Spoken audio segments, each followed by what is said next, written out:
Distinguished members of the Senate Finance Committee, thank you for the opportunity to provide testimony on how to improve tax policy to increase affordable housing supply and serve working families. I'm Garrett Watson, Senior Policy Analyst at the Tax Foundation, where I focus on how we can improve our federal tax code. Today, I'll recommend ways to improve the low-income housing tax credit, known as LIHTC, to ensure it is effective at providing affordable housing to low-income Americans. I'll also discuss how broader improvements to the tax code, such as providing better cost recovery for residential structures, would be an effective way to grow the supply of affordable housing. We should consider three big-picture points when evaluating the effectiveness of LIHTC as a tool to help working families and low-income households.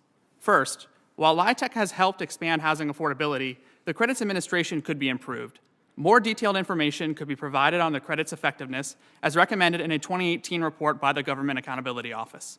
Notably, GAO recommends that policymakers designate an agency to collect data to better understand project development costs. Such data would help inform future reform efforts, ensuring agencies impose limits on costs, root out fraud, and reform often opaque and discretionary credit allocation processes.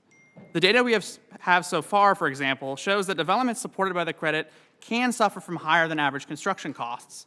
A 2017 GAO study, for example, found that only 30% of allocating agencies at the state level put limits on development costs. That potentially undercuts the credit's efficiency. While the U.S. Department of Housing and Urban Development provides valuable project-level data, additional data, such as information on fees paid to developers and syndicators, as well as outcomes for properties and tenants over time, would be valuable for assessing LIHTC. Second, it's important to evaluate LIHTC's broader policy effectiveness before considering options to expand LIHTC. One area of concern is how much of LIHTC's benefit goes to low-income households. Several studies have found that between 1/3 and 3/4 of the subsidy provided by LIHTC does go to low-income households, while the rest accumulates to other stakeholders in the process, such as developers and investors. Similarly, LIHTC projects can tend to be located in higher poverty neighborhoods, which deprives tenants of the benefit of living in places with more opportunity and more amenities. Finally, many of LIHTC's administrative challenges are rooted in using the tax code to tackle important social problems that may be outside the proper scope of the tax system.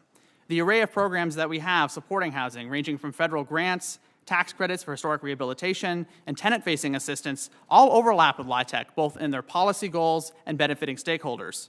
That overlap can make it harder to evaluate the effectiveness of the credit compared to alternatives, such as housing vouchers, an option considered by CBO and many others going back decades. In addition to reforms to LIHTC, a supplementary approach to expanding the supply of affordable housing is to reduce the tax burden of investment in housing. One way to reduce that tax burden is increasing or improving the cost recovery of structures in the federal tax code. Currently, investors in residential structures must depreciate those structures over periods up to 27.5 years, which limits the economic value of depreciation allowances. Ideally, all investments should be fully and immediately deducted from taxable income, but this can pose a challenge for structures that create a net operating loss given the large size of that investment. One solution is to provide neutral cost recovery, which adjusts depreciation deductions to maintain their value in real terms. This would improve the economic incentive to invest in structures, expand the housing supply, while also avoiding the challenges posed by fully expensing those types of investments.